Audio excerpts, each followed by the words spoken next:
I'm going to be talking to you this evening about terms and conditions. Yes, that can be deathly boring and very businessy, but I cannot stress enough how important it is to have a set of terms and conditions that you work with when you run your business. However big or small you are, it is absolutely vital that if you are taking money from the public, you have to have a set of your own rules, if you like. That's what your terms and conditions are, terms of business, as they're often called. You've got to have those in place that tells your customer what will happen in this circumstance or that circumstance. So it's really, really vital that you have them. So think of them as, a protection for you, but also as a protection for your customer. It puts your customer, gives peace of mind to your customer. And it also has the sort of the by effect, if you like, the side effect of sort of raising your business profile.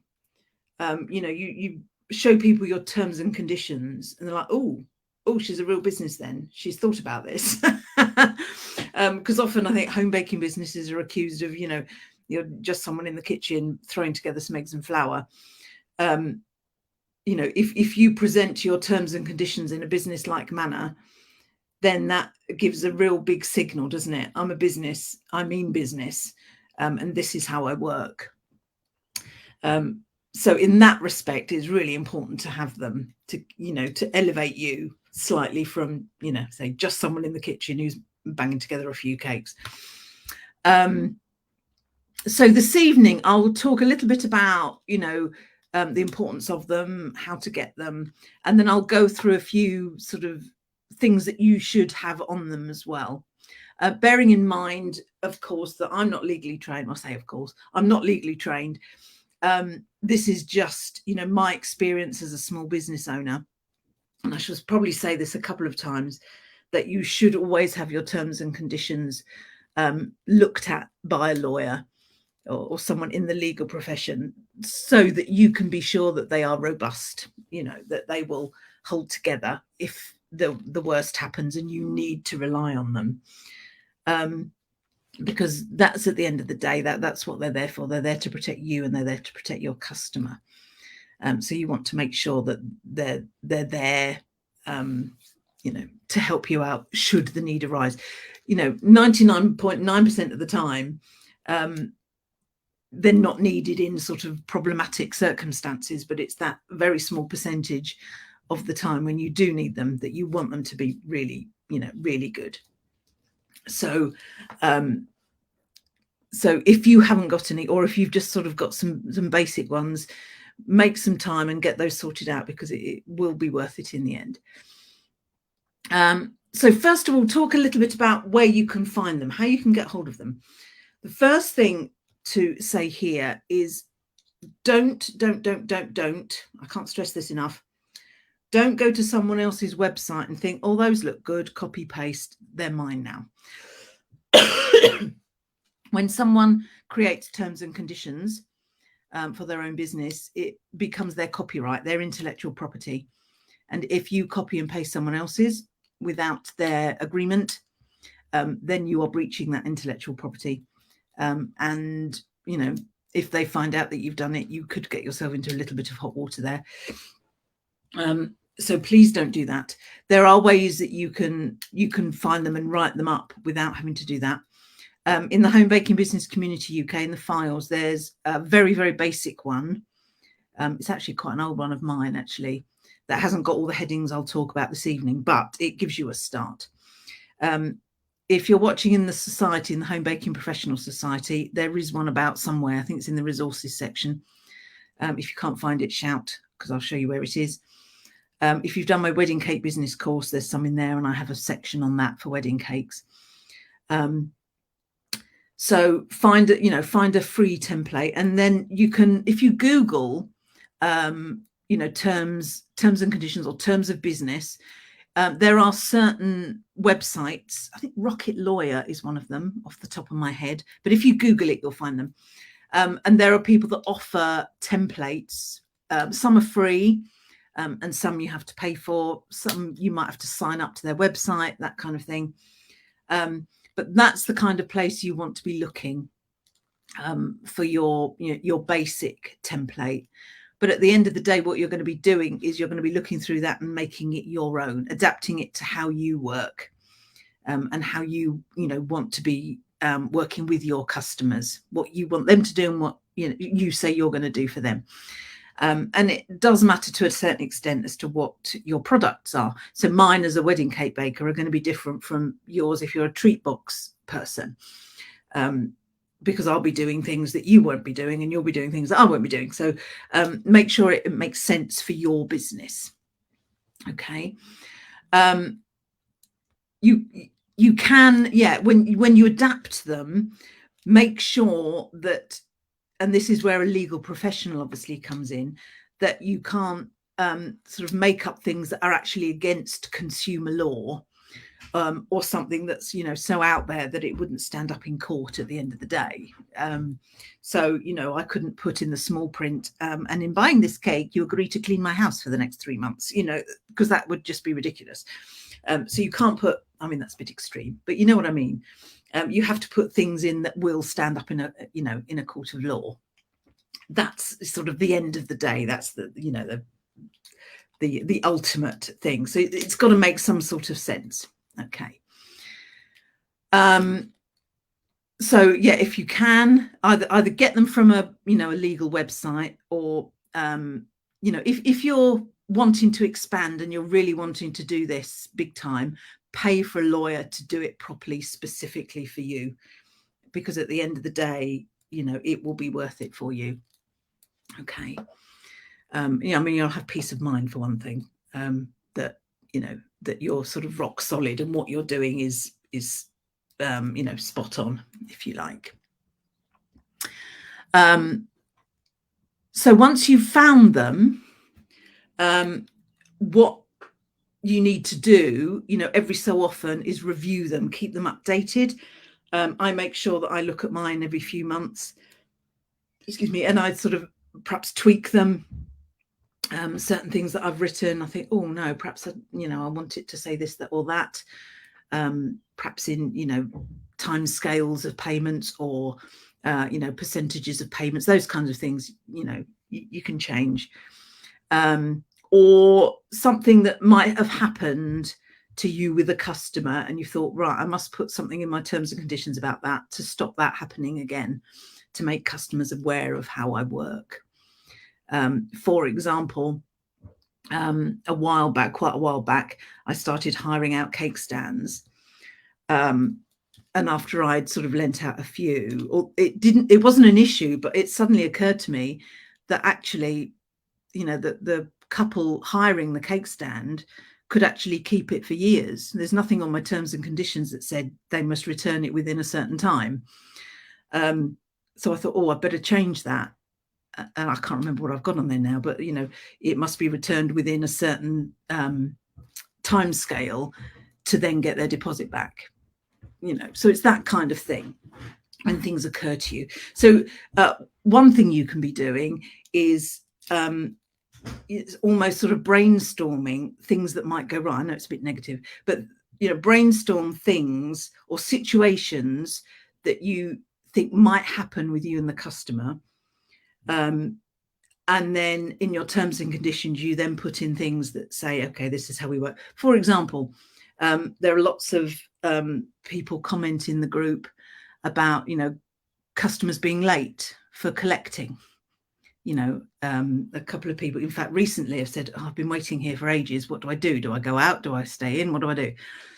If that's in your terms and conditions, then it's a no-brainer. Your terms and conditions say there is this window. If you go beyond that window, I will not be there, and you have to pay more to actually collect the cake.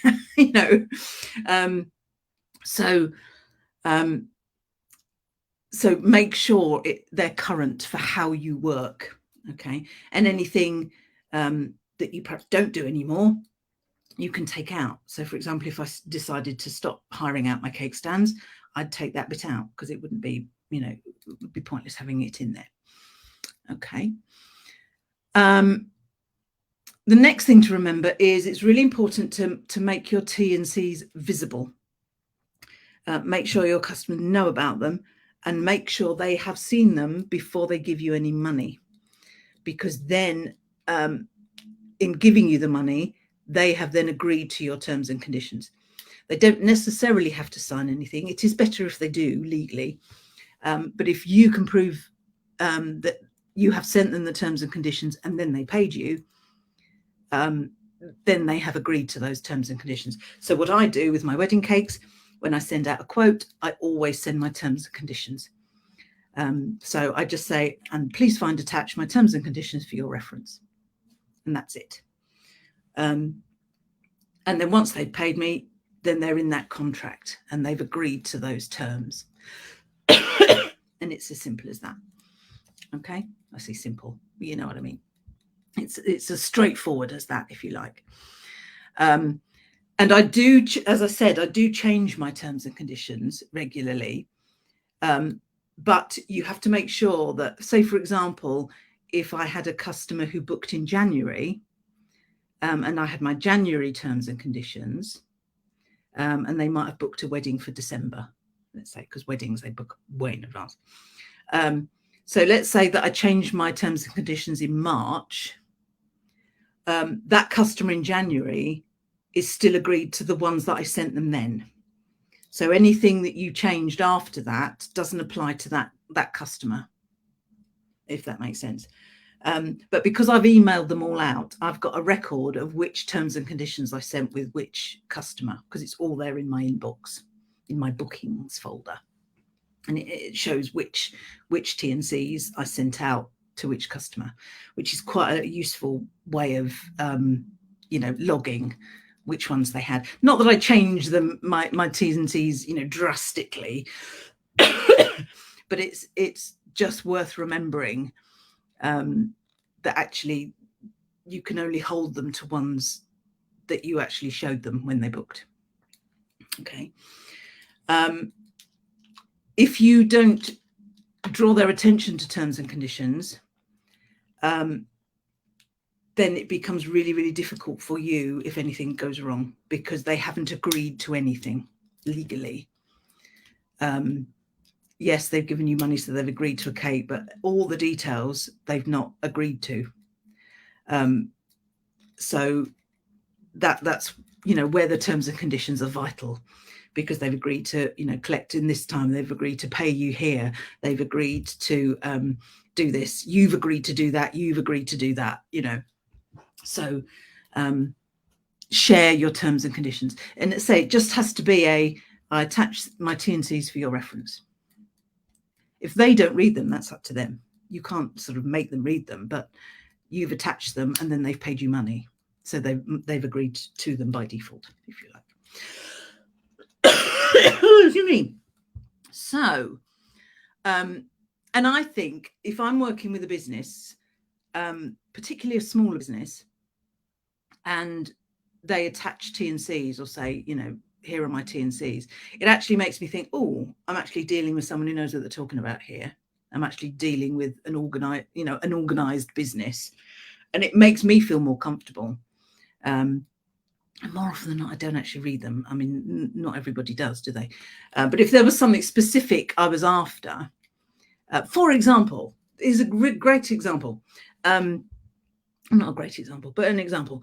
Not to do with cakes at all, but to do with parking. I needed yesterday to think about where I was going to park my car so I could get on the train to go to London.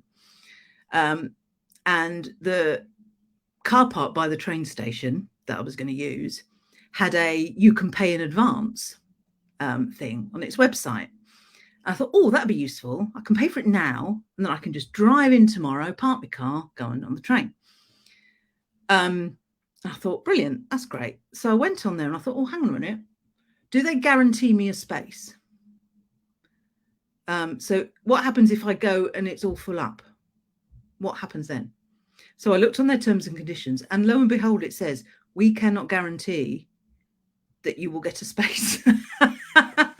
So I thought, oh, well, I'm not going to pay any money then, just in case I don't, because I'll lose that money, because it's up to me to check.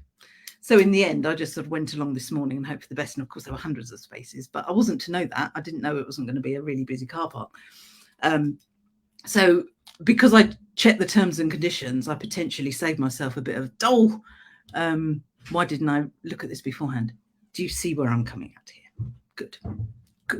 I assume you're nodding and saying, yes, Annie. Yes, we know what you're talking about. Okay, so that's the reason why terms and conditions are really important. So it really does serve to, to back you up as well, but it also gives a signal to your customers that A, they are looked after if things go wrong, and B, that actually you know what you're doing here. You're a proper business. And these are my rules, if you like. And of course, they're also, I mentioned this a couple of times previously as well, they're also rules you can fall back on.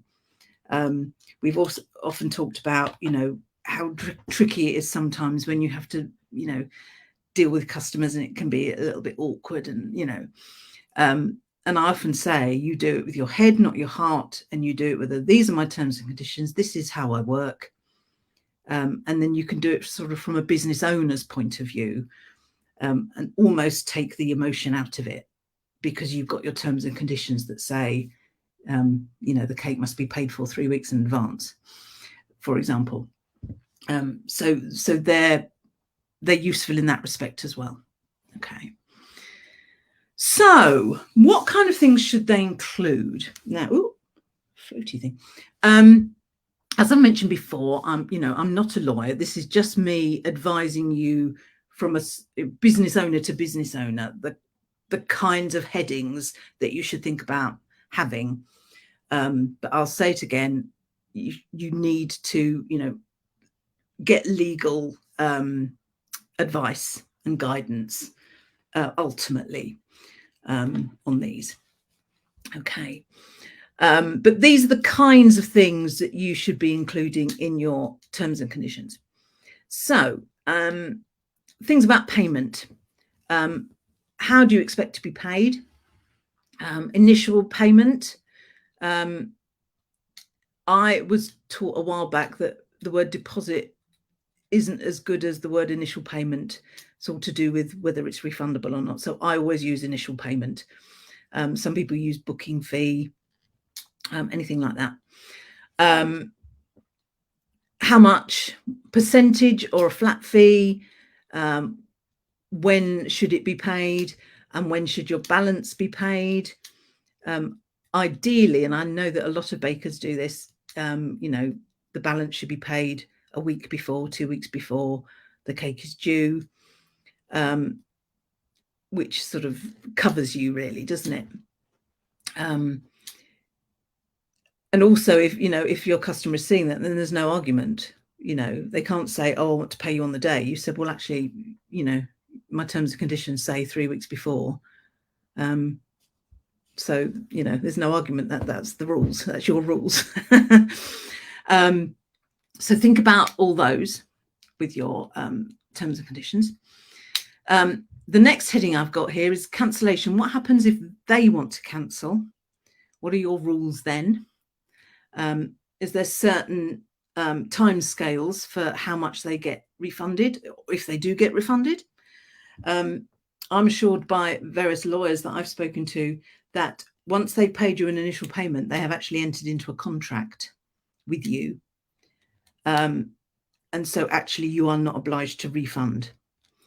There is a consumer 14-day cooling off period, but because if your product is bespoke or custom, it doesn't apply. So think about that, do your research on that, get advice on that. Okay. What happens if you have to cancel? What happens if you're poorly or you're ill and you have to cancel? Okay, what are you going to put in your terms and conditions to say, are you going to try and find someone else for them, or are you just like, no, you're on your own, mate? Obviously, if you cancel, you are then obliged to give the money back because it's you that's broken the contract, not them. So make sure you make that clear. Okay. Couple of legal things. It's good to have in your terms and conditions to do with privacy laws, you know, with the GDPR law, the data protection. It's good to put in there what you do with your customers' contact details, what you do with their data, their details, their phone number, their email address, and possibly their home address if they give that to you as well. You've got to say, we don't sell it to anyone because you're not allowed to anyway. I have a privacy policy which outlines all that. I had that written for me. And again, a privacy policy is something you can look up online and find a version of. Get legal help if necessary. But that way, your customers then can be reassured that you're not going to take their email and then, flog it to somebody else. Okay. And it also makes it look as if it shows them that you know what you're doing and you know what you're talking about. And the next one is a very legally thing. It's to do with liability.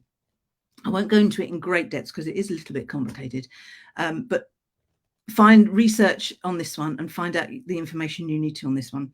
You need to say what you are liable for and what you are not. So, for example, I would say that I am liable for any damage or injury actually caused by my product. So, for example, if the whole wedding party got food poisoning from my cake, I am liable for that. I can't negate responsibility for that. Or if, I don't know, someone injured themselves on a dowel, this thing with wedding cakes where one of the couples pushes their head into the cake, that kind of thing. I think it's quite a horrible thing to do, but if one of them did that and they injured themselves on a dowel in your cake and you hadn't warned them that there were dowels in the cake, then you are liable for that, that kind of thing. But you are not liable, obviously, if something unforeseen happens, like a storm blows the marquee over or whatever it is. So you need some liability in there.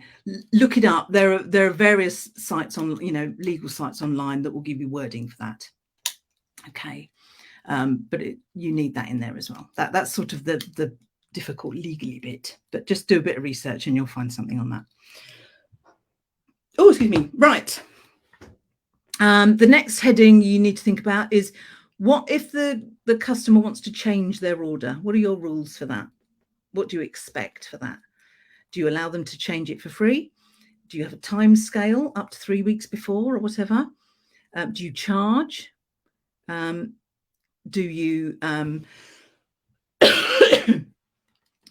what is it that you do? I have a section in mine that if a wedding couple have agreed to let's say £500 for a cake and they've paid a deposit, and then further down the line they say, oh no, we don't want a £500 cake now, we only want a cake up to the order that the deposit paid. My terms and conditions say, actually, no, you can't do that. You've agreed to buy a cake for this much. So I've got various sort of percentages and things that say that, they have to buy something up to a certain percent. I can't remember off the top of my head what it is because I've never actually needed to use it, but it's in there just in case. Okay. So think about that. Think about what if they want to change their order. The next section, a lot of us have on our social media, on our websites anyway, it's dietary and allergen information. It's a good place to have it in your terms and conditions. You might want to do a sort of blanket, my products will contain, wheat, milk, eggs, and sort of do all my products. You might want to put in all my products contain allergens. We are not a business that can cater for allergen-free products due to the domestic nature of our premises, or words to that effect. Put in disclaimers about, there might be traces of other allergens, unless you are a kitchen that can safely say that, if you've got the safe methods in place that say you can do gluten-free or whatever it is. You might want to put something in there about, please notify us if there are any allergy requirements. But remember that doesn't void you of the responsibility. You have to still let them know what allergens are in that cake when you hand it over. Okay. You can't put the responsibility on them to tell you. You have to say, right, here's the cake. It contains wheat, milk, eggs, soya, whatever. Okay. Whether they've told you or not. Okay. Then you've done your due diligence of letting them know what's in it. Okay. And E numbers as well. You might want to add that in as well. For that. What's next on my list? It's all in a blog, by the way, this. And the link to my blog will go out about 8:15, I think I've scheduled it for. So it's all written down in there. Think about delivering collection. Now, collection is the one that often people get stuck with, isn't it? As I mentioned earlier, I've been waiting in all day and they haven't come to collect. So have it in your terms and conditions. This is your half hour slot or hour slot or whatever it is you want to give them. Please note that if you arrive outside that time, there will be an extra charge. Make it really clear and they will be on time. If you haven't got terms and conditions and you said, oh yeah, come about 5, anything goes really. And then you've not got a leg to stand on if they turn up at 10:30, So have it in your terms and conditions, make it really clear. If you are delivering, have it in your T&Cs that, it's their responsibility to give you the correct postcode and for them to be in when you deliver. And what happens if they're not in? What do you do then? Do you take it home and then it's up to them to come and get it? Or do you charge again for go out again? That kind of thing. Think about the scenarios that might happen in these circumstances and what you expect in each of those. Okay. You can add here that you're not responsible for the cake once it's left once it's been collected or once you've delivered it. But bear in mind that liability thing. If something you have done causes damage or something you've not done causes the cake to do something dreadful, then you are still liable. You can't negate all responsibility in circumstances like that. You might want to put in about, transport arrangements. Tell them really clearly that they've got to put it on the floor, that it's got to be air conditioned if they've got it. Don't put it on your lap. Because if you don't tell them those things and it's on someone's lap and it collapses, then you should have told them. So it's your responsibility. You see where I'm going with this. So put something in there on that. Put something about storage. Consumption. So, this cake will be, make sure it's eaten before 3 days or whatever it is you want to put on there. Would they be able to freeze it if there's enough left over? If you are using frozen cakes, then no, they can't, because you can't freeze something twice. But I will say on my wedding cakes, you can freeze this for up to 3 months, that kind of thing. Does it need to be put in the fridge before it's served? Those kind of things. Okay, care information, if you like. Particularly if you're doing things like cheesecakes or anything that involves something a little higher risk, you've got to let them know these things. Excuse me. And then the final heading that I advise you to have is complaints. What happens if they've got a complaint? What do they do if they've got a complaint, if they're not happy about anything?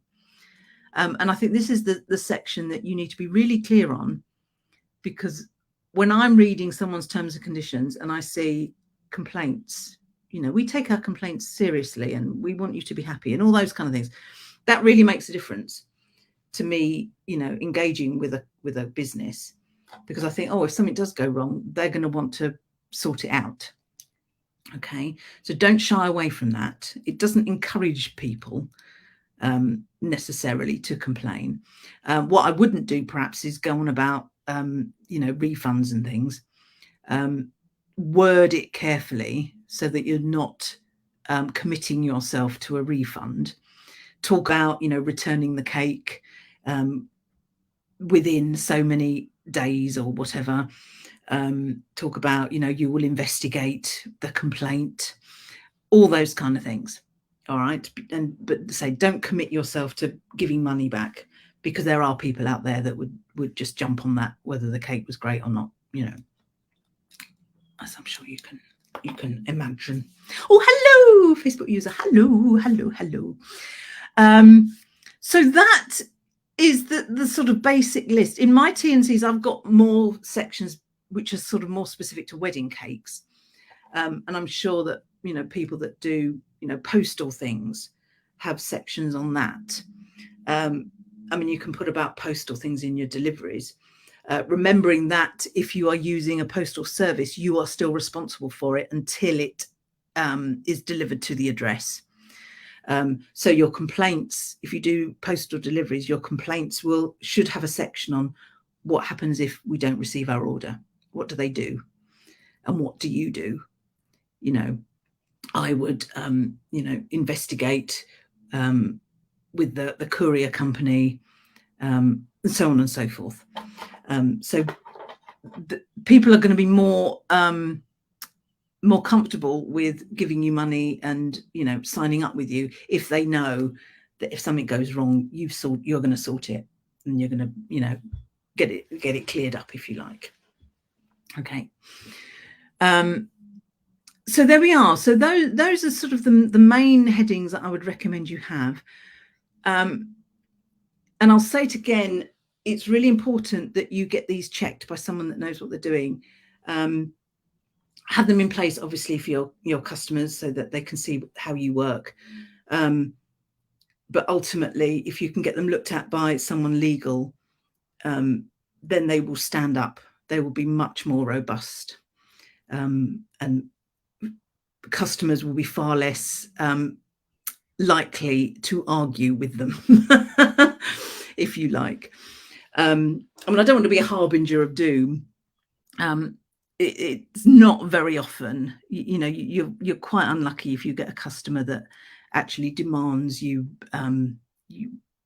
refer to them in that way, in a negative way. So don't be put off if you're a new business. They're just there to, as I said before, to give you that, I'm a proper business. I know what I'm doing. And it gives you this is what my terms and conditions say. It takes the head and the heart thing, what I was saying earlier. It gives you that sort of, I'm the CEO of my company and this is what my policy says. And it also gives the customer confidence in what you're doing. It lets them know that, things will be all right here because this person knows what they're doing.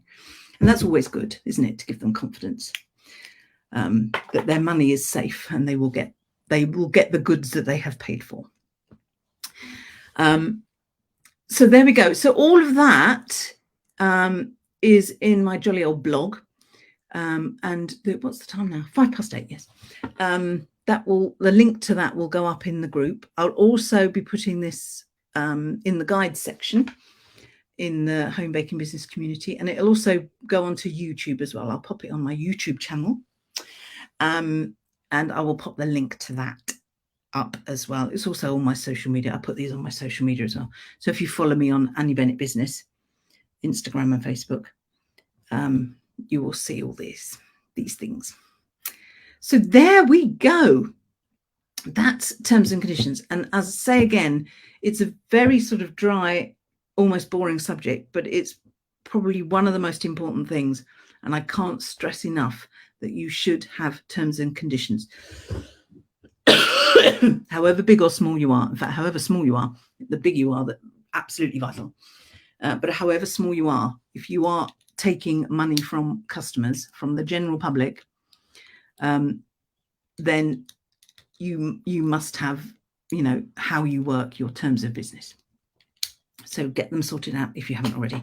And say there's a template in the Home Baking Business Community UK that will be a good start to get things, get the ball rolling for you. And then just adapt them to how you work and how you want to work with your customers. Okay, so there we are. That's terms and conditions for you. I hope it's been useful. It's quite a serious subject, really, because it's something that you need to have. But don't let it panic you. Don't let it overwhelm you. Just sort of take a template, find a template from somewhere, and then just sort of go from there. And build them up as you go along. My T&Cs have changed dramatically over the time that I've had a business. I'd say even every few months I'll put something, or I'll tweak something, or I'll change something, or I'll add something into mine. So I sort of build it as I go along. So there we are. So thank you for joining me this evening. Sorry, I've just realised I'm a little bit of darkness. That my office room faces the setting sun. So in the evening, when there's no clouds, it's absolutely glary. So I have to close my curtains, which means it's a bit gloomy. Hey ho, I'm not going to complain that the sun's out. I really am not. So enjoy the weekend, because I believe we're going to get a bit of summer, aren't we? We're going to get a bit of a heat wave over the weekend. So do enjoy it. Next Wednesday, I think I'm going to be talking about websites. Just gives you some basics on, if you want to set up a business website, the kinds of ways that you can do it. So a few basics on that, point you in the right direction of how to do that. So that'll be next week. All right, there we go then, my lovelies. Thank you for joining me. And if you're watching this on replay, do let me know that you've watched it on replay, because it is useful to see who watches what. And have a lovely week, and I will see you next week. All right, toodaloo, take care.